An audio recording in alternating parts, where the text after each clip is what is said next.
রমজান মাস এলেই পুরো দুনিয়া বদলে যায়, কিন্তু সৌদি আরবে এখানে পরিবর্তনটা হয় একদম অন্যরকম। এমন দৃশ্য আপনি পৃথিবীর আর কোথাও দেখবেন না। সৌদি প্রবাসীরা সত্যিই ভাগ্যবান। কেন? আসুন জেনে নেই। সৌদি আরবে রমজান মানেই সম্পূর্ণ এক ভিন্ন অনুভূতি। রাস্তাঘাটে, মসজিদে, এমনকি বাজারেও এক অদ্ভুত প্রশান্তি। যেখানে বিশ্বের অনেক দেশ ইফতার জোগাড় করাটাই কঠিন, সেখানে সৌদি আরবের রাস্তায় মোড়ে মোড়ে ইফতার বিলানো হয়। হ্যাঁ, এখানে মানুষ না চাইলেও আপনাকে ডেকে ডেকে খাওয়ানো হবে।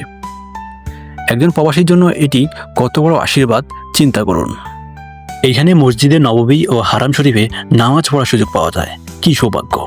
আপনি কল্পনা করতে পারেন এমন এক দেশে আছেন যেখানে নবীজি সাল্লাল্লাহু আলাইহি সাল্লামের রওজা মোবারকের কাছেই আপনি ইবাদত করতে পারেন।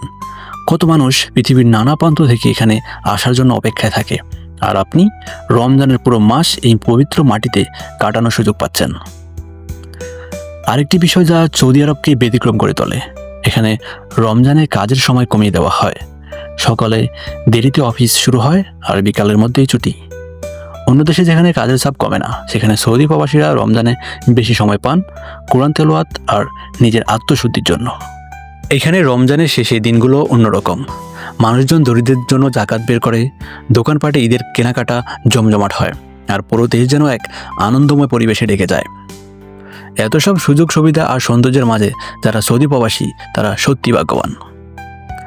তাই বন্ধুরা, যারা সৌদি প্রবাসী তারা এই রমজানকে আল্লাহর এক বিশেষ নিয়ামত হিসেবে গ্রহণ করুন। বেশি বেশি ইবাদত করুন, কৃতজ্ঞ হন, আর এই সুযোগকে কাজে লাগিয়ে নিজের জীবন বদলে ফেলুন।